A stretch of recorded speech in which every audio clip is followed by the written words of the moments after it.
Hello, and welcome to CHEE CHAT, the chess podcast where we talk with our professors to learn more about them and the chemical engineering field in general. I'm your host, Gregory Brock, the VP Academic of Chess. And today, for our first episode, we will be talking with Prof Moraes.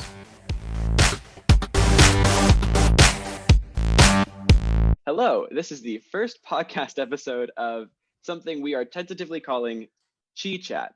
Hopefully the name sticks, or maybe we'll find a better name. But in either case, I'm really excited to do this. Let me just start off with a basic idea of what we're trying to do for this podcast. Really quickly, just so you guys know, the point of this podcast is to really sort of interview and highlight a new professor for each interview that we're doing. And we really want to sort of talk about and shed a light on their academic experiences, their work experiences, and just sort of their experiences in general, moving through engineering as undergrads, going on to graduate level students, and then going on to become professors, and what their research is like as well. So it's really sort of to address that sort of, to help us become more familiar with our professors. So in either case, I will let Professor Christopher Moraes introduce himself. Thanks very much, Gregory. I really like the idea of this podcast. It's something that I feel we need more of at McGill. I'm Prof Moraes. I've been a professor in chemical engineering since 2014. I came here from the University of Michigan, and before that from the University of Toronto. All right, that's awesome to hear. So first off, we're just going to begin with some more general questions that we're going through for this. So I guess just something topical for right now. It's not necessarily based strictly off of you being a professor, but how has handling the current situation and the current climate been? And I guess to tie it back into being a professor, how has it been like dealing with that in McGill and working through administration and trying to accommodate and communicate with students? So that is a enormous question to start us off with. So many different ways. So on one hand, I have been incredibly impressed with how thoughtful and kind and caring people have been at McGill. I think that there's a real sense that, you know, we're all in this together and we're trying to deal with a very, very complex situation as best as we can. I'm particularly appreciative of how understanding students have been, right, of how difficult this is on everyone. In terms of how we're dealing with it or how things have changed, well, I mean, everyone's been involved in all of that for the last little while, so I won't go into those details of it. In terms of how I've been dealing with it personally, I think it's also quite difficult. I have a family, I have a wife and 3 young kids, all under the age of 7. And so figuring out how to handle their care as well as continue on with my regular activities, as well as handle, you know, putting them back in school, I think it can be quite difficult. But we're slowly getting along and we count our fortunes when we have them. And again, obviously, we don't need to delve too deeply into this, but I hope that they're doing well. I hope that everything for you is doing as well as we can given the current circumstances. As much as I think it's a little cheesy sometimes to say we're in unprecedented times, but it's always true for right now. I feel like the word unprecedented has been used in an unprecedented amount of time. Yeah, definitely. No, I agree with you there. So in either situation, something we were also curious to see is what are your thoughts on, as we're starting to move into more of an online semester, as we're starting to move into these sort of different things that have been forced on us sort of by the current pandemic, how do you feel like that's going to maybe change McGill long term? Like, do you feel like it's going to change how universities fundamentally operate? Or again, this is a big scale question, but I think it has to. So I think that the pandemic has forced us to think carefully about what a university does, right? And on a more local level, what the educational experience needs to be like. So we're in this situation where we're being asked to figure out how do we deliver this educational experience, and we recognize that we can't deliver the same educational experience that we've always delivered. How do we pick what's really important, right? And how do we pick the best ways to deliver that education with the constraints of it being in a remote format? And when you're forced to switch tactics like that, you're forced to ask yourself, you know, what are my students really getting out of being in my class? And when instructors are forced to do that, there has to be change longer term as well as in this immediate time frame, right? In this immediate time, we're trying things out because we have to, but just grappling with those questions, I think, changes the way that we changes the priorities that we build, changes the strategies that we use, and hopefully will extend back into the classroom when we come back. Yeah, I really hope so too. The way that I've been sort of thinking about it is sort of all this creativity and innovation that I've seen in a lot of ways. And I've seen it among professors. I've seen it also definitely among student societies as well. But it's sort of almost how I imagine, again, I'm no researcher into the development of like the sort of neurological development of children, but I've heard that when children are born, they form a bunch of neural developments really quickly, and then they sort of prune off until they get the ones that are most efficient. And I almost think that we've sort of entered into, if I can use this analogy, a new phase where we are building a ton of different connections and trying to see what sticks. And then we're going to be trying to go with the most efficient pathways from there. And the most efficient pathways, we might realize, weren't what we were doing previously. So I don't know, that's how I think about it. Yeah, I mean, maybe less biologically, this is also a classic engineering design problem. Yes. Classic engineering design problem comes with criteria and it comes with constraints. And suddenly we've had a ton of constraints dumped upon us. And if there's one thing that I do know is that understanding constraints leads to creative solutions. You have to know what those constraints are to bypass them, to work around them. Yeah. And so, I mean, when you have creative solutions, you're bound to get better insight into whatever problem it is that you were originally working on. And definitely, again, necessity is the mother of invention. So, yeah. But in this case, the necessity is a giant contributing factor here. And we'll have a lot of invention, hopefully. But something I did also just want to ask, maybe to get away from those sort of larger scale questions, because I feel like they were really large to start off with, was I'm curious to see, like, obviously you spoke very briefly about your undergraduate, where you went to school as an undergraduate and graduate as well. But I was curious to see, like, what was your undergraduate experience like? What made you choose chemical engineering? Were you sort of the stereotypical student that people expected to become a professor? And what really was that sort of pathway for you? I think I know the answer to this a little bit just because I've spoken with you previously at like things that we did in previous years, but I'm curious to see what your answer is regardless. Yeah. So will you kick me off if I tell you that I didn't actually do an undergrad in chemical engineering? Oh my gosh. No, yeah. Here's the thing. We had a similar snafu with this actually, just to let the listeners, oh my God, the listeners, I feel so professional. To let people who are listening know, we had a similar snafu actually where when we were doing the interview questions, one of the people who wrote up the interview questions, who's helping me with this, wrote Chris K. Moraes. And Professor Moraes spoke with me and he was just like, that's fantastic. I don't have a middle name. So I just thought I've always wanted one. So having a Chris K. Moraes is just particularly cool. Yeah, wow. But yeah, no, so then correct me on that and let me speak to me about your undergraduate experience then. Yeah, not at all. So did anyone think that I would become a professor? No, not at all, right? Like I didn't think I would become a professor. When I started my undergrad engineering degree, I went in explicitly with I told my guidance counselors that no, I wasn't interested in graduate school because I wanted to do something useful with my life. And then as I went through my undergrad degree, that changed, of course, but not in any sort of consistent way. So I guess I should give you a little bit of background on where I came from. So I went through engineering science in Toronto, so the University of Toronto. Engineering science is a really broad-based engineering program.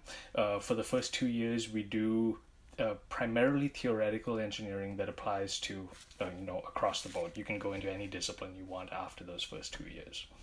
And then in the later 2 years, you pick an option, and those options tend to be something, weird and unusual.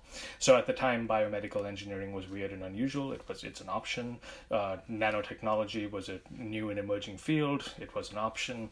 There were things like, slightly less well-trodden engineering pathways like aerospace or, engineering physics or things like that. So the program was really designed to put you into one of those specialized streams later on while giving you enough of a really broad background so that you could go and do whatever you want, essentially. The program was super competitive. That's not entirely true. I mean, engineering programs tend not to be internally competitive. Like once you're in, people tend to be very supportive of you while you're in there. Yes, I agree with that. Actually, that's very similar to how I feel, at least how I feel that chemical engineering is that everyone's sort of in it together. But sorry to interrupt. Yeah, and so it was like that as well. Everyone was in it together, but the numbers made it extremely challenging. So getting into the program was difficult. They had a high cutoff. And then while we started out with 300 students, right, at the beginning of the program every year, it would typically drop to about 180 to 200 people by the end of the first year.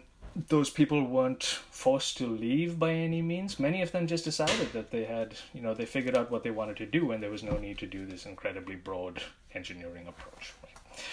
Right? So I found that it's reputed to be one of Canada's most challenging engineering programs. I don't know if that's actually true or not, but it certainly felt like it when I was going through it, and I suffered. Like I really did not. I felt lost most of the time during my first year. I couldn't handle another problem set. It was just like I really wasn't a good student then. Part of that was because I wasn't used to really working in high school. I wasn't really challenged in high school, and I was at university for the first time academically, at least. And then so my first year was extremely difficult. I nearly dropped out of the program. I used to teach fluid mechanics until very recently. That was one of the reasons I nearly dropped out of my undergraduate program. And then in my second year, things got a little bit more interesting in that they became more practical, more hands-on. I got to build stuff and use skills and talents that I think weren't as common as a really solid theoretical engineering foundation. I chose to specialize in nanoengineering because at the time it was a brand new field, and I was very interested in entrepreneurship and building my own business, and I figured that coming up with my own new product in this new cool area would be a good thing to do. Yeah, so I signed up for that program, and then again, not doing very well at all throughout it. But then by the end, I realized that I didn't really want to sit on, okay, I'm not bashing products. Coming up with products is a really, really good thing, and we need people in society to do this. But it wasn't for me, right? It wasn't something that I was really passionate or interested in doing. And I didn't enjoy the nanoengineering research that I had done, right? Which was largely chemistry, and I'm not a chemist. And so I really wanted, at the end of the day, I really wanted to help people. At the time, one of my close friends was was interested in rehabilitation engineering. So she worked with children with disabilities. And so she was designing prosthetic arms and things like that. And I thought, hey, that sounds like fun. That's, it uses my mechanical brain. I like building things. This is going to be great. I had some opportunities to join industry at the time too. I had a job offer, and between the two of them, I really decided that I wanted to help people instead. And so I put in all of these applications to join pediatric engineering or rehabilitation engineering. And nobody accepted me, right? Like nobody accepted my applications for those programs. And so I was sort of stuck for a little while, thinking, hey, maybe I should have taken the job. But at the end of undergraduate, there were two new professors in Toronto, at the University of Toronto. I attended a guest lecture from one of them, and he said, hey, I'm doing this really interesting kind of project. And we talked later, and it turned out that I had taken one course that was relevant to the research project that he wanted to start. One course. And he said, okay, well, I'm new here. My lab is empty. I'll partner up with someone else whose lab is also new and empty. And do you want to be one of our first students? And eventually, after a lot of, this isn't really what I wanted to do, but maybe I should do it anyway. It's only a 2-year master's. It'll be fun. I tried that. And, it was so much fun. It was so much fun. I enjoyed it so much that I wanted to finish my project. I wanted to build the thing that I started off saying I would build. and there was no way that was happening in a master's. So I'm like, okay, it's a PhD, whatever. It'll take a few extra years. Might as well do it. I did it, and I loved it. Right? It was the best time. It wasn't. I mean, it's not as if I was in a hurry, right? I was doing something that was rewarding and that was interesting and that was fascinating, and I felt as though I was contributing something, right? Something to society. And so I stuck with it, and then I really stuck with it, right? Like postdoc and professor. Yeah, I actually, something I think that, I don't know how much this connects to other people currently in chemical engineering. I would hope it does to some extent, but something I've been finding as I sort of tend to actually start realistically looking for internships and jobs is that at this point, I really am starting to care about what is the impact of the job that I would be doing. It's like, as much as I respect anyone who's working in any sector of chemical engineering, because Lord knows it's hard, it is one of those things where I really feel like for me, I want to make a positive, at least what I feel is a positive impact. And it started to increasingly become evident to me that I genuinely don't think that I could be satisfied making the most amount of money in the world doing something that I feel like isn't actively helping others. But I yeah. completely identify with that, right? Like I Mhm. think, and especially now with so many challenges coming up around the horizon. Yeah. Now, I'm not at all saying that industry is a bad thing. Industry is Yeah, going to be part of the solution. Industry is of going to course. change to be able to solve all of the problems that are facing us, because if they don't, we're not going to be around anymore. Well, And so those changes are going to happen. The way that you reach many people mm, is through those industry types of yeah, appointments and industry type of positions. um, I just didn't find any of the options that were around me at the time super appealing. definitely. And so I guess you already, something I was just curious about is that you already went into this a little bit, but I was curious to see if you could just expand on what your current research is about and what really sort of attracts you to it. You obviously spoke about this a bit more, but if you could just focus on that as well. So my current research is in leveraging the power of microscale engineering, so Hmm. engineering at a very tiny level, to be able to understand biology better with a Hmm. view of making changes in the way our healthcare system functions. Hmm. So that's a very big vision. It started out with, so during my graduate studies, the project that I was working on was a combination of mechanical and biomedical engineering. Hmm. I grew up hating biology, right? Like I loathed biology from high school. As many Um, chemical engiringers do. Yeah. well, I mean, it's not some the way that we teach biology to young people, I feel is completely inconsistent with the way the biology actually is. We teach memorization, we teach pathways, we teach, you probably ran into the Krebs cycle at some point and memorized a whole bunch of different molecules, and I can More see than from once, more than once. triggering you. I loathed that, right? Like that wasn't the point for me. That's okay, that's interesting, but how does it actually work, right? How does it actually function? What are the actual rules that make biology happen? Why Hmm. are trees shaped the way they are? Why do I have 5 fingers, right? Like those are questions that you can't answer from um, knowing how molecules trigger other molecules. Yeah. And so I disliked biology all the way through, but then my graduate studies was essentially asking, what is the role of mechanical forces in Hmm. biological systems, right? How do biological systems change as mechanical forces act upon them? Hmm. And if you really think about your organs or your tissues, they're not like little static bags that just sit there and do their thing, right? Hmm. The classic picture you have in a textbook is like a little bag of cells, it's a bag of cell with a nucleus in the center and then a whole bunch of things dotted around. In practice, cells don't look like that. Cells are reaching out and grabbing and pulling and changing and remodeling, and they're very active, mechanically Hmm. dynamic components.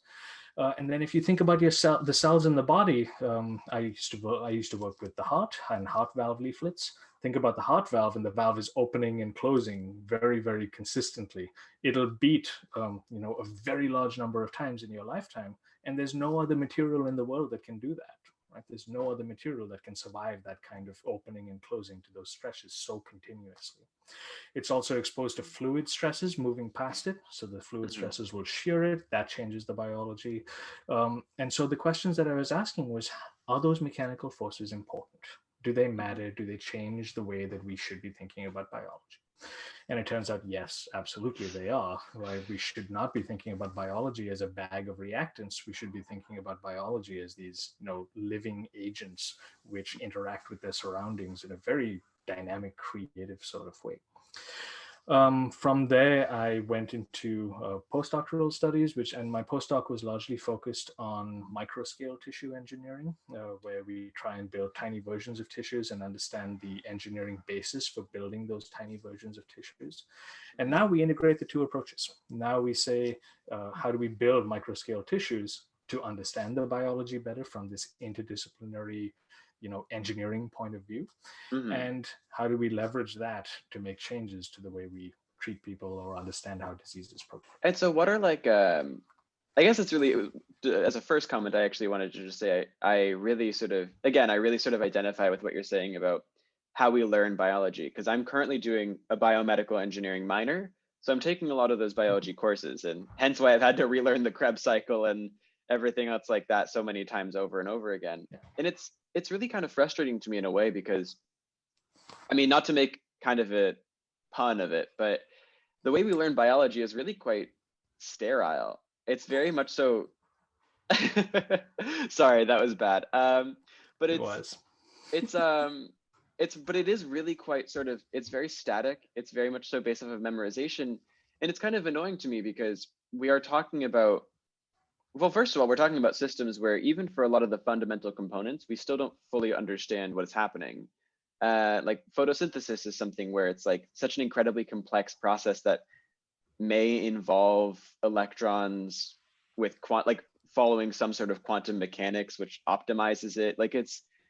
It's so kind of annoying to me how there's so much movement, there's so much dynamicism, and it's all sort of taught like cycles and just like information to memorize, where we're not really trying to understand the fundamental rules of why those cycles become those cycles. I don't know. And the challenge, I think, in teaching and getting exposed to those kinds of systems is that you need that base knowledge, right? Like you do need the base knowledge to be able to participate in any kind of real conversation about it, right? Yeah. I think so. I'm not at all opposed to people teaching this or people learning this. It's absolutely essential. It's to be able to contribute and be a part of that conversation. But I think the difficulty is that people don't recognize that it's a conversation. When you see it in the textbook, you see it clearly laid out, right? With no room for interpretation or no room for ambiguity and no room for discussion on how that might work. You just have to accept it, and you have to accept it to deal with the test that's coming next, right? If I could teach biology the way that I'd want to learn it, it would be, you need those facts, but how do you change those facts into something more interesting? Or how do you probe those facts differently? Yeah, I honestly think that's part of the reason why there's a lot of issues with how we teach a lot of science courses, or how we even teach, for example, math. I know a lot of people really hate math because it was never really taught to them in a playful way. I definitely have a pretty big benefit from coming from a family of engineers and doctors and all those sorts of things. So I was very much so sort of experiencing it from an early age. And I would literally, for example, this is really nerdy, but when I was very young, on like long road trips, my dad would actually just run the times tables past me, and we'd make it a game to see if I could get it right.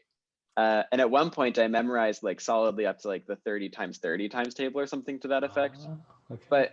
But I think that's part of, I really do like sort of attribute that to why I like math so much, is because it was taught to me as if it was playful, as if it was like interactable almost. Yeah. So yeah, no, I agree with you on that point. And I guess on the subject of teaching, something I also was curious to see is, for you personally, what is your favorite part of teaching undergraduates, and what do you feel like is the most challenging part? So that's a bit of a two-part question. And two very closely connected parts, I think. Yeah. So see, my favorite part of teaching is learning, right? Like I have never ever understood something as well as when I've been asked to teach it to other people. And every time I teach something, even if I'm teaching the same course year after year, right, like I find that I understand it and appreciate it in a very different way each time, largely because my students challenge me, right? Like largely because my students push to say, is that real? Could that actually be true? And many times I don't know. Right. Many times I have to figure that out, and sometimes it's on the spot, sometimes it's later on.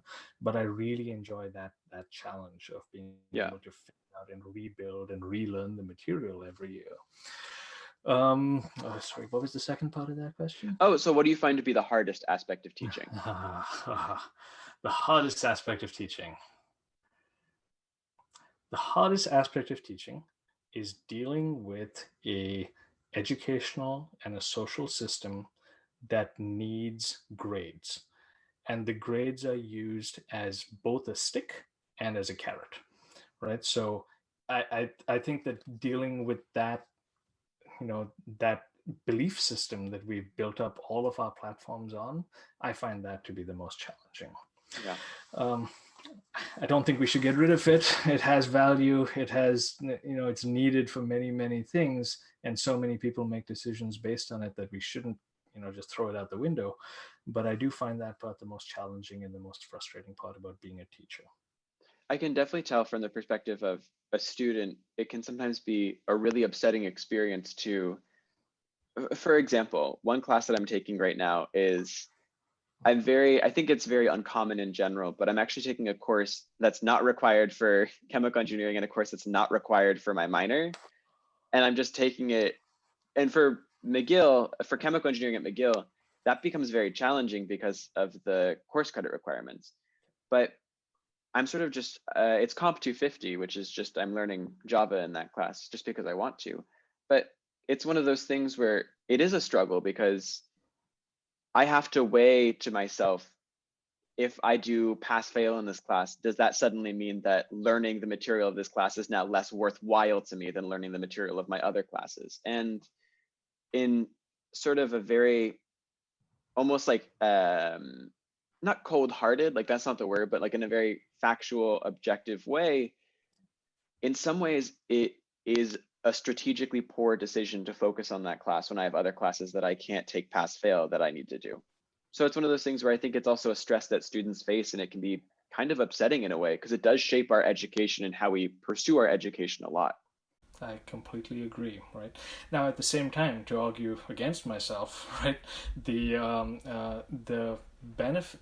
I'm a big proponent of failure as a learning experience.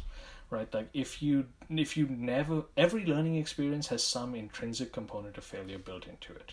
Maybe you have an idea of the way the world works and something happens that makes that idea fail. You have to replace it with something else, right? And that's how we learn. And grades are a very convenient way of highlighting and numerically quantifying what that failure actually is. Right, and so that's why we need something like it, right? Like we need some way of pointing out why things are wrong or how things could be better, and a grading system gives you that. I just wish there wasn't so much, how should we say, terminal weight put upon it. Yeah, and I also think that we can argue in these issues outside of just the two extremes and argue sort of in the gray area in between where, or in the sliding scale in between where we're saying, don't get rid of grade, like obviously don't get rid of grades by any means of that nature. I think that on some level you do need, I think that we also sometimes assume that grades are an objective assessment, or we implicitly feel like they're an objective assessment of how we do in a class. But on some level, I do think that, or even an objective assessment of how we understand the material. But I also think that I really do wish that students would sort of take away their feelings of worth or their feelings of understanding a material away from the grades that they get in that class. Because I can tell you that there are certain classes where I know, like I've gotten better grades than some of my peers, and I can tell you that we understand the material just as much, if not they understand it better than I do. And I think part of it breaks down to how well you can test, how well you can budget for assignments, how much work you're willing to do. Because it's like, I think it incentivizes sometimes not necessarily the most, I think that being so grade focused incentivizes not necessarily the healthiest habits, if I'm going to be frank. No, I think that is true, right? It's the yeah. There's an old saying that when your measurement becomes the goal, then you've lost the point of the system. And I think that the measurement that we've applied to help people, get better, to help people learn, to help people figure out where they need to improve, that becomes the goal. The goal is to beat that measurement instead of beating, whatever learning you wanted to do in the first place. Um, I don't know how to deal with this, right? I don't know if there's a solution around, right? But I do. I mean, this is something that I felt as an undergrad as well, especially in my first 2 years, where I was really, really struggling to deal with the level of material that I'd never ever seen before. I did not really feel worth very much. But if you had something to say, because struggling during your first year is an extremely common experience among McGill chemical engineering students. Struggling during U1 is widely considered to be one of, maybe this is overly dramatic and we've already passed Halloween, so maybe I shouldn't say it this way, but it's widely considered to be the sort of U1 winter is widely considered to be one of like the culling semesters Oh boy. um, Okay. of the class. And I think that it's something where a lot of people end up being really scared and really sort of anxious because of the way that grades factor in. So I guess as someone who has experienced something similar in your own undergrad, like, do you have anything to say to that? Do you have anything that sort of like, do you have any sort of message for people who are going through a similar experience at McGill? Um, well, no responsibility there. Yeah. So I would say, um, so you've probably already heard already, your grades Mhm. don't define you, that Yeah. sort of thing. Like, and so I don't know if it's helpful to hear that again. It is true. What I can say is that from my experience, you have to try as hard as you can, right? Like you have to be motivated to get over that hump. You have to be motivated to try and beat that whatever grade you've gotten. You have to give everything that you have to try and improve your own brain, right? Like you to Hmm. improve your ability in the class. You have to do that. But once you've done that, right, once you have achieved what you can do, given whatever situation you're in at the moment, or given all of your life circumstances, once you've done what you can done, or what you can do, then don't worry about it anymore. Yeah. And I think that is extremely easy advice for me to say, but extremely difficult for anyone to actually do. I Yeah. can tell you what I did at one point in my second year when I said, when I had just submitted another problem set and I had no idea how I was going to do, I was failing the class effectively. I said, and I can't do this anymore. I'm going to go learn archery. And I did that one night a Yeah. week, and it was the best thing that I ever did, right? Yeah. Like it was just saying, I've done everything that I can, and I'm working as hard as I can, and that's all I can do. And that's it. I think that's really fair. Something that I actually started doing recently as well is, and one of the, I think the benefits of everything moving online is I was able to actually form a D&D group with a bunch of my friends in chemical engineering, but also some of my friends back home in oh my God, I'm gonna get the province wrong. I completely forget. I'm not even gonna mention it. Um, but I've managed to form basically an online D&D group, and it is it's not the exact same experience, but it's remarkable how similar both of those experiences end up being. Because for me, that's I've done everything I can do, and now this is my time to myself that I get moment. It's just Yeah. going through with that and just having that. And taking that kind of time without guilt only comes when you know that you've done everything that you can do, right? So by definition, it feels like everyone has to overextend themselves to know where their limits are and to know what is possible. And to a little bit of an extent, that's one of the big things that engineering teaches you, right? Engineering teaches you where that limit is for you, and at least that's one of the most important things I took away from my undergrad degree. Never mind the technical stuff, right? Like that's just stuff. I can learn that anytime I want now. But knowing what I could do and what I was capable of, I think that's a really, really important learning experience. I think definitely something I've learned going through with this is just realizing how much I can sort of how much you can actually taffy pull your time into. Like you can stretch it out. I don't know why I'm doing this motion. Yeah. You can stretch it out for if you want to, and if you have, it takes a lot of willpower. And I'm not saying you should always do this, because I don't think trying to eke out every second of every day for productivity, that's also really unhealthy, I think. I think that there's a lot of a rise in, like almost a rise in grind culture. And I really wish that we could at least try to implement alternatives in engineering, because I see so many people who are, even me myself, I see so many people who are struggling with that because of the fact that they're with this idea that they need to implement every, like they need to be as productive as possible every moment. And you don't need to do that. But what I can say is that being in engineering and going through this process shows you how much you are capable of doing that, if that makes sense. Yeah, I think that does. It's if the weight on your grades was not so high, that would be a wonderful learning opportunity, right? Like knowing how far you could push yourself, knowing what you can do when you sufficiently challenge yourself. That would be wonderful if there was no perception of this long-term consequence.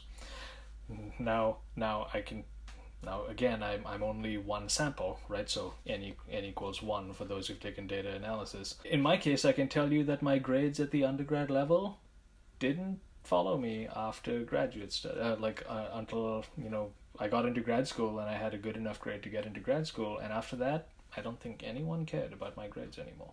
Yeah. I think that there's this idea that in academia, if you choose to pursue academia, your grades will follow you a bit more. Yeah. And I can't speak to that because I'm still an undergraduate, but I agree with, I'm excited to see that you say that, because I do think that it's an anxiety that a lot of people have. But something I'd also like to sort of get into as well. We actually briefly touched on this when you mentioned archery, but I was curious to see what are some things that you like to do, like as hobbies, or just some things that you like to do to decompress outside of your role as professor and outside of your role as a researcher?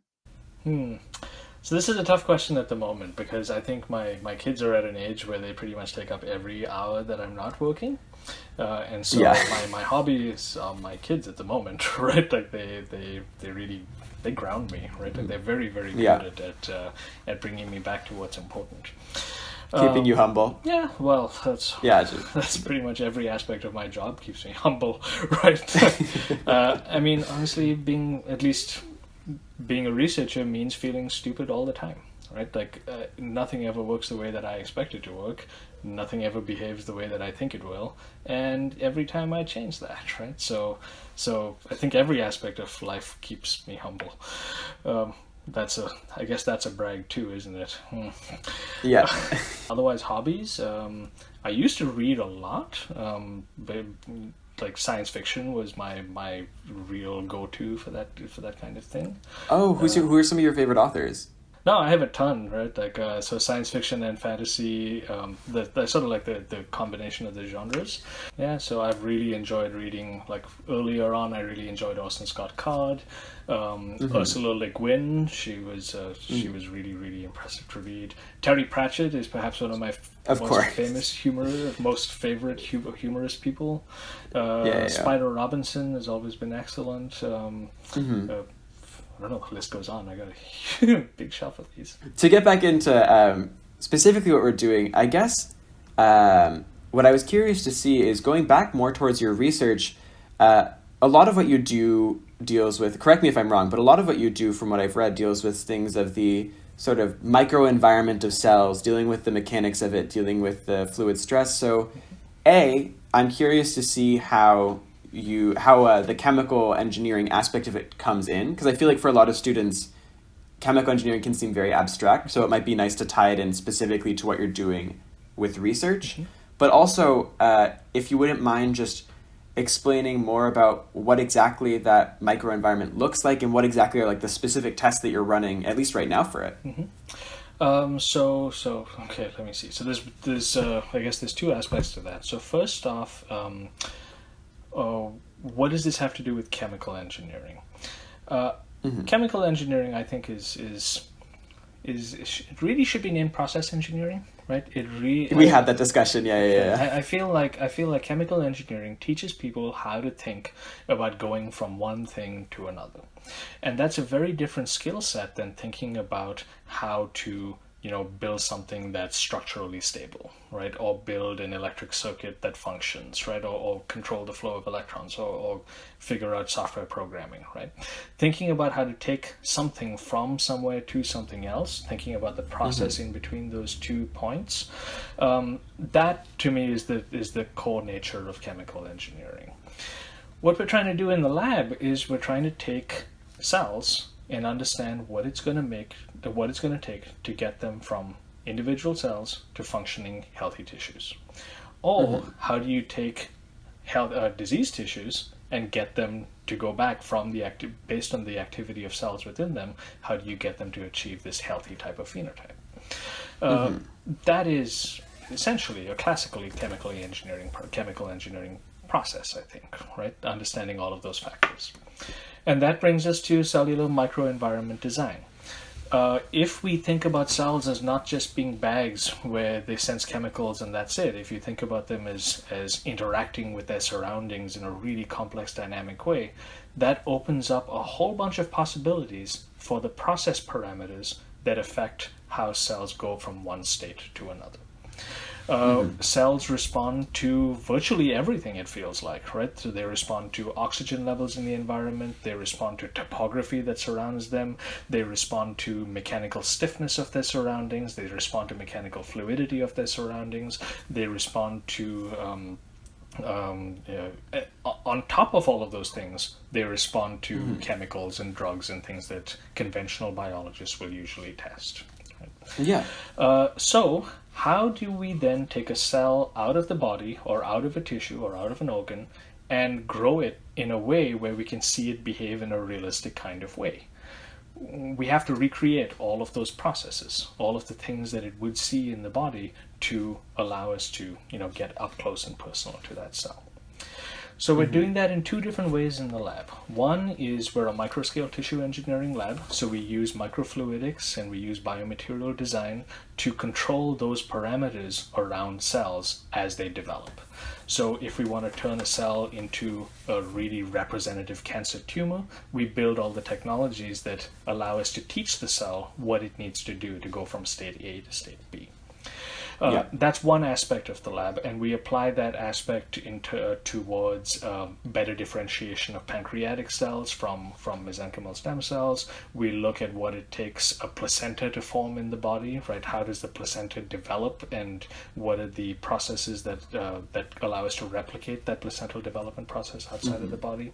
And then we look at, and we apply that to a bunch of different diseases, right? So right now in the lab we have projects on brains, placenta, pancreas, lung, and I'm sure there's one more that I forget. And then the second aspect of it is asking what is going on inside of a tissue, right? What are the environmental parameters that are occurring as tissues form and as tissues develop? And so on that second side of it, we focus on mechanics primarily because that's the stuff that's understudied. Everyone has studied molecules, they've developed all of the tools to do that. We build the tools to understand this mechanical interaction with the environment. And so we build sensors that sit inside of tissues and tell us what the forces are at that location. We build sensors that sit inside tissues and tell us what the mechanics are at that location. And all of this is at the cellular level. So I think of it as us building like a little fake artificial cell that sits in your tissue and tells you what's going on around it. Right? And there's a lot of engineering design constraints in terms of doing that, right? Like we can certainly do it by hooking it up to a computer and sticking a probe into the tissue, but then that probe changes the tissue and you don't really see what's going on at the cellular level, right? So what does a cell actually see? And so that's the second aspect of what we do. And I'm finding that there's lots of interaction between those 2 things. Now that we have these tools and techniques to look and see what a cell experiences, on the microscale tissue engineering side of it, we recreate those processes and get the cells to behave the way that we want them to. I guess what I'm curious about is that because the environments that cells exist in is so complicated with so many different factors and stresses, physical factors, just including like forces that are being experienced on the cell, chemical factors, neighboring cells, all those other sorts of things. Are you trying to sort of replicate as close as possible, like exactly replicate the environments of cells when you create those environments, or are you trying to sort of distill what you think are the most important elements and create a model of it? So the second is what we're actively trying to do. Mm-hmm. When you're faced with a problem that has such complex facets of data being thrown at you, the only thing that we can do is to search for patterns within them, right? To try and figure out what's actually important and what's not important, what we can discard. And so working that out, figuring out what the minimal set of conditions is needed to go from something to something else, right? That I think is where the real work is. The real work is not in generating the data. The real work is in understanding the system well enough to make it dance, right? To make it do what you want it to do. Mm-hmm. And if you can do that, right? If you can do that, that will allow us to resolve many of the challenges in healthcare sustainability. So right now, it is extremely difficult for us to identify drugs that work in, as an example, human pregnant women. Right? Human pregnant women are very, very difficult to study because you're worried about the baby. And there's no good models for it because the only animal models that look like human pregnant women are primates. And studying primates is extremely difficult ethically as well. So our only option is to make the cells dance well enough to recreate those aspects of human pregnancy in a microscale tissue. And if we can recreate those aspects, then we can put it under the microscope, look and see exactly how it's functioning, test different things on it to identify drugs that might work, reduce the cost of animal testing and drug discovery in industry at the moment, and overall try and fix this massive healthcare sustainability crisis that's already upon us and is going to get a lot worse. Yeah, and I think that's actually something that's really quite interesting as well, because when you think about it, I mean, like, for example, there are huge amounts of rats and mice that are specifically bred for purposes of testing. And I think that's one of those things where people really don't think about that when it comes to the cost of testing. Yeah, absolutely. So when we take cells out of the body and we grow them in a plastic petri dish, people do experiments on them and they discover cool things about them. About 990 of those discoveries don't actually make a difference, to human health. 10 of them will, right? Because 10 of them we got lucky, right? 10 of them happen to be the ones that will translate into real human environments, real human tissues. And all the rest of that work, it's interesting. It's going to contribute to science. It eventually contributes to our understanding of how cells function and behave, but it's certainly not helping right now. And something else I was actually really curious about is how do you feel like that nanotechnology background helped with moving in with more of a mechanical, chemical, and biomedical engineering PhD? So an undergrad engineering degree, you're getting your degree in chemical engineering or mechanical or materials or whatever it is that you're getting your degree in. But that's not the point, right? The point is not that specific degree that you're getting. It's not as if from now on you are constrained to being a chemical engineer, right? Like, that's not true at all.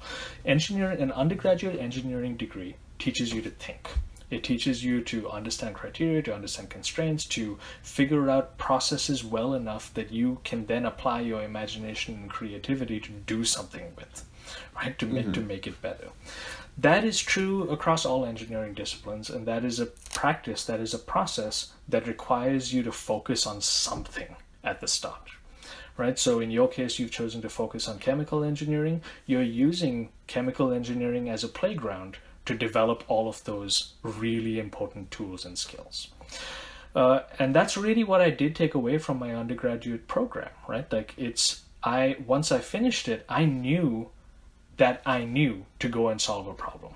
Like, that I knew that I had what it takes to go and break a problem down into small components, learn what I need to solve each of those problems, and then put it back together again in a way that helps, right? And really the point of an undergrad degree is not the specific things that you learn. I tell my fluid mechanics students this all the time. You're not going to need this most of the time later on, right? Like, you're not ever going to have to do this specific calculation again later. But this course is teaching you how to think about fluids moving. It's teaching you how to go and learn what you need to learn to solve a problem. It's teaching you how to use those external resources to build you up and make you better. And when you have that ability and that confidence, then there's not a problem that engineers can't solve. Something I think that a lot of students have been realizing as most exams have become open book, and has most of those things have sort of moved towards being a more open book, more again, just open book format, is that they've realized that it doesn't matter if you have access to your notes if you don't know the material. And in the same way, it's one of those things where if you're going into industry, you don't need to have memorized what you learned in university at all. But there is a limit to how far Google can take you, essentially. Yeah, I think the question is, how do you make sense out of information? Right? Yeah. Google is great at giving you information. Textbooks are great at giving you information. How do you make sense out of that? How do you extract knowledge, or how do you extract wisdom from the little pieces of information that are provided to you? Right? You need to create the structure in your head for the systems that you're dealing with. Exactly. And that, I think, is what an undergrad is really doing. It's creating structures in your brain that'll allow you to navigate incredibly complex problems later on. And as, of course, I understand that we're starting to reach the end of the time that we have allotted for this interview, so I'll just ask you a couple more questions and then we'll be finished with it. But I guess something I'm really curious to see is that for any students that are sort of interested in what your lab has been up to recently, you obviously talked about how you're working in different tissues and how you're doing those different tests. But I was curious to see, what are some prominent milestones that your lab has had recently, and what are you trying to work towards in the more short term? Yeah, so, I mean, one of the things that I think characterizes research in my lab is that I don't like competing with other people, right? I don't like setting up a lab environment where we're trying to be the first at something, knowing that someone else is already thinking about it, because I think that's unproductive. I'd rather work on something different. So one of the things that we do focus on is thinking about systems and about biology in ways that very few other people are thinking about, right? That means that we're making fundamental contributions. We're understanding the systems in ways that people otherwise don't understand, and that makes the gap between what we're doing right now and how we're going to implement that a little bit longer than if we were trying to do something specific and focused that a lot of other people are already chasing. Right?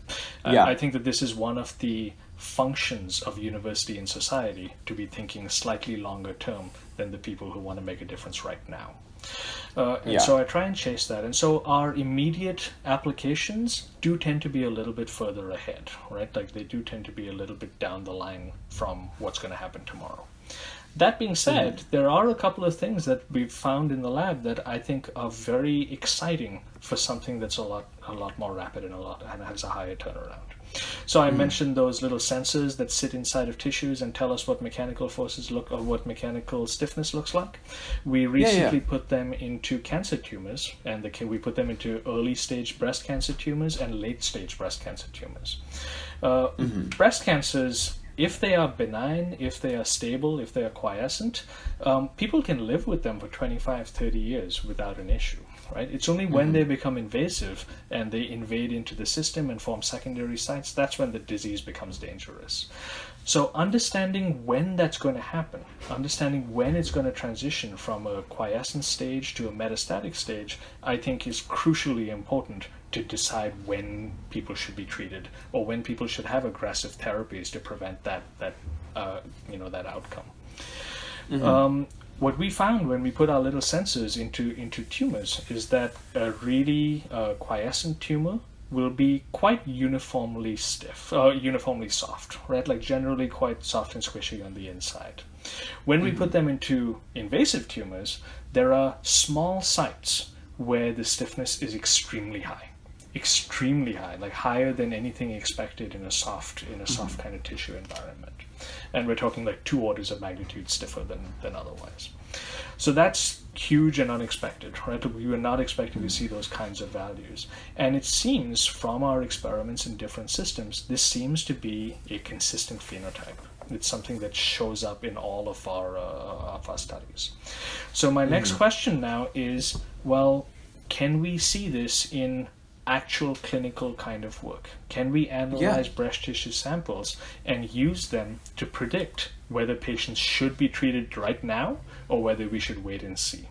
And I think that makes a big difference to patients' quality of life. Now, how do we do that, right? That's a whole new set of engineering problems where we're essentially building an ultrasound microscope in the lab to be able to, using ultrasound sound waves, make these measurements inside clinical tissues. Why is a chemical engineer doing that? Because it's the problem that we need to solve. It's the problem that we need to resolve to make a difference to the people who are suffering from that disease. It was really wonderful interviewing you. And if you wouldn't mind me asking, would you mind just telling us where we can, if students want to look at your lab, or if student wants to look at your, LinkedIn or anything like that, or any other information that you'd have that you'd like to share with students, would you mind just sharing that now? As of last year, the easiest way to come and find me was to go thump on my office door, right? Like, it's generally always open. Sadly, since no one's on campus anymore, that's gotten a lot harder. So, email is a good way to reach me. I try and be fairly friendly. And we do have a lab website, right? And people can always go and look and see what we're doing on there. There's a couple of different links. So I think cmed.lab.mcgill.ca. That's the one that'll always take you to the lab website. Perfect. Thanks for listening. Check out the Chess Facebook page to know when the next episode comes out. Until then, like and subscribe to our YouTube. Bye.